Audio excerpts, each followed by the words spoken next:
अस्सलाम वालेकुम दोस्तों, मैं हूं आयशा। तो दोस्तों, आज बात बांग्लादेश की होगी। आई नो बांग्लादेश को लेकर आपने बहुत सारी खबरें देख ली होंगी और टीवी मीडिया ने आपको इस पड़ोसी मुल्क के बारे में सब कुछ बता दिया ही होगा।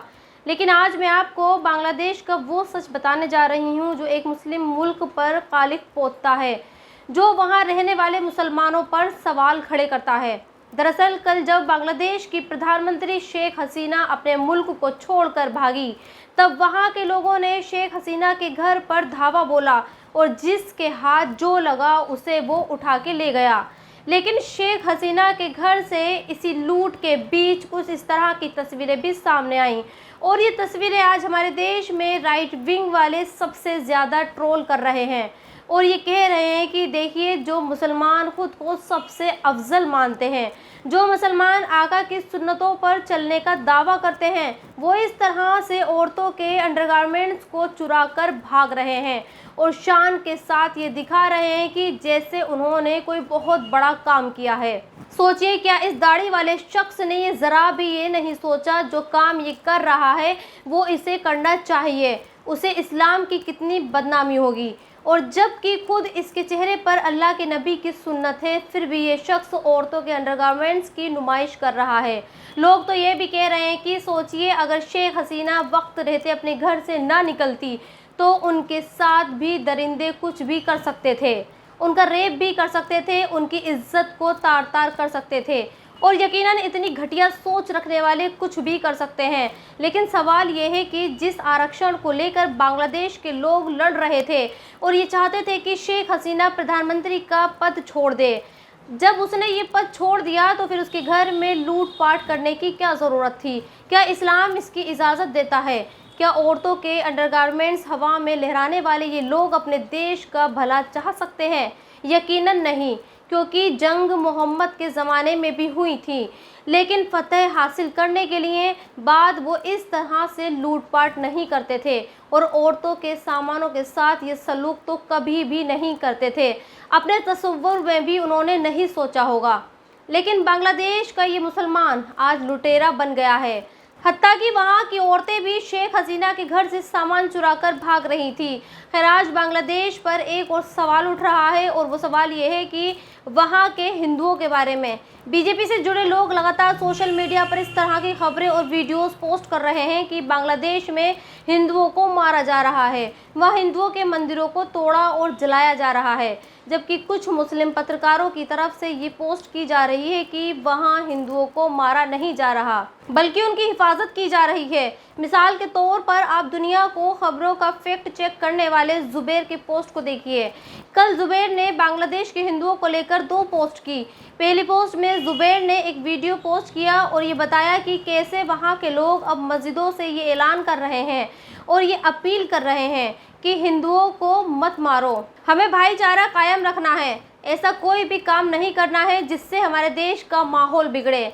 इसके अलावा ये तस्वीरें भी वायरल हो रही हैं। इन तस्वीरों में भी कुछ मुस्लिम नौजवान मंदिरों के आगे खड़े हैं और इन पर हमला करने वालों को रोक रहे हैं। अब सवाल ये पैदा होता है कि आखिर ये नौबत क्यों आ रही है? क्यों बांग्लादेश के मुसलमानों को अपने ही मुस्लिम भाइयों से हिंदुओं को बचाने की ज़रूरत पड़ रही है?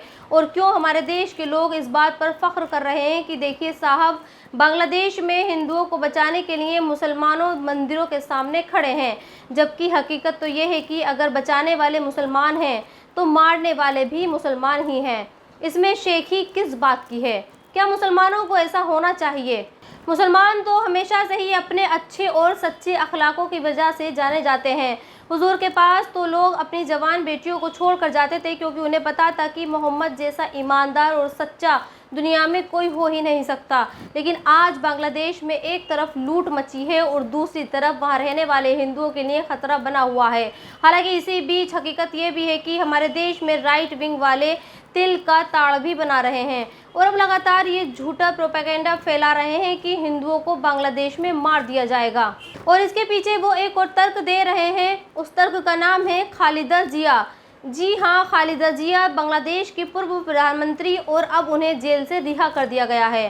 शेख हसीना ने ही खालिदा जिया को जेल में डाला था, लेकिन जैसे ही शेख हसीना देश छोड़कर भागी, खालिदा जिया को जेल से रिहा कर दिया गया और अब खबरें ये भी हैं कि वहाँ की सेना ने खालिदा जिया और देश की दूसरी पार्टियों से ये कहा है कि वो अंतरिम सरकार बनाएं। लेकिन हमारे देश में ये कहा जा रहा है कि अगर खालिदा जिया दोबारा पीएम बन गई तो फिर वहाँ हिंदुओं पर हमले शुरू हो जाएंगे, क्योंकि खालिदा जिया की पार्टी वहाँ की मुस्लिम पार्टियों का समर्थन करती है।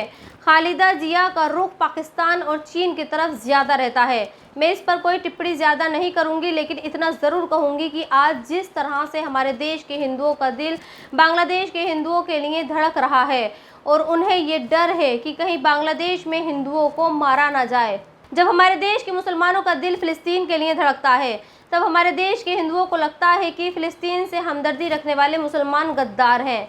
खैर, जिस तरह से आज हमारे देश में हिंदू बांग्लादेश के लोगों का समर्थन उनके धर्म के आधार पर कर रहे हैं, ठीक उसी तरह से हम मुसलमान भी फिलिस्तीन के लोगों का समर्थन सिर्फ फिर उनसे हमदर्दी मजहब के आधार पर ही करते हैं। पर हाँ, मैं इसकी पुरजोर मजम्मत करती हूँ कि किसी पर भी जुल्म नहीं होना चाहिए। वहाँ के हिंदुओं को अगर मारा जा रहा है या फिर उनके मंदिरों को तोड़ा जा रहा है तो ये सरासर गलत है और इसकी कड़ी से कड़ी निंदा की जानी चाहिए। लेकिन एक सच ये भी है कि वहाँ के लोग ही अब मंदिरों के आगे ढाल बनकर खड़े हैं और उनकी हिफाजत भी कर रहे हैं, जबकि हमारे देश में ऐसा कभी नहीं देखा गया।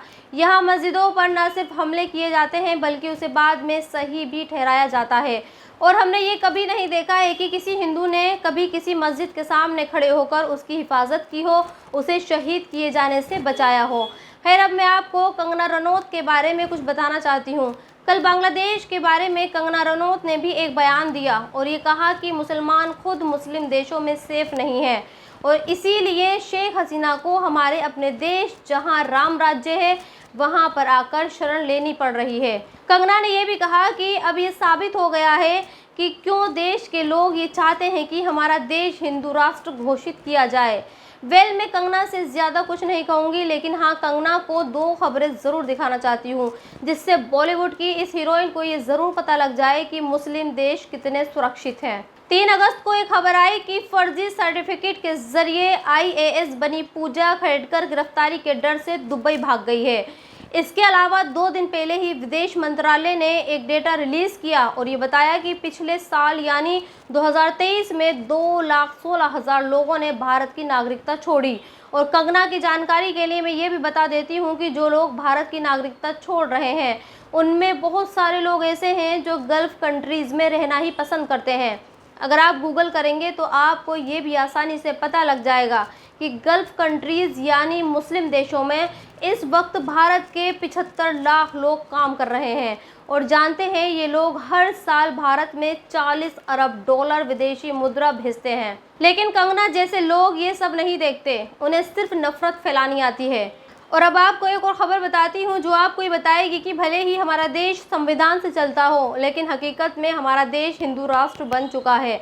कल दिल्ली पुलिस ने एक शख्स को गिरफ्तार किया और इसकी गिरफ्तारी इसलिए हुई क्योंकि यशवंत सिंह नाम के इस शख्स के घरों की दीवारों पर लॉन्ग लिव पाकिस्तान और पाकिस्तान जिंदाबाद लिखा हुआ था। फिलहाल पुलिस इस बात का पता लगा रही है कि कहीं इसका पाकिस्तान से कोई कनेक्शन तो नहीं है। लेकिन यहाँ जो सबसे बड़ी बात है वो ये है कि जब दिल्ली पुलिस ने इस शख्स को अपनी कस्टडी में लिया तो दिल्ली पुलिस की तरफ से एक बयान आया और वो बयान ये था कि ये शख्स मानसिक रूप से ठीक नहीं है और इसीलिए इसने अपने घरों की दीवारों पर पाकिस्तान जिंदाबाद के नारे लिखे। सोचिए, अगर कोई मुस्लिम शख्स पाकिस्तान के बारे में ऐसा लिखता तो क्या तब भी दिल्ली पुलिस इतनी ही आसानी और सरलता से उसे मानसिक बीमार बता देती? जवाब आप भी जानते हैं। तो दोस्तों, इस वीडियो में इतना ही। आप भी अपनी राय कमेंट्स बॉक्स में लिखकर मुझे ज़रूर बताएं और अब तक आपने मेरे चैनल को सब्सक्राइब नहीं किया है तो प्लीज़ सब्सक्राइब ज़रूर कर दें। शुक्रिया।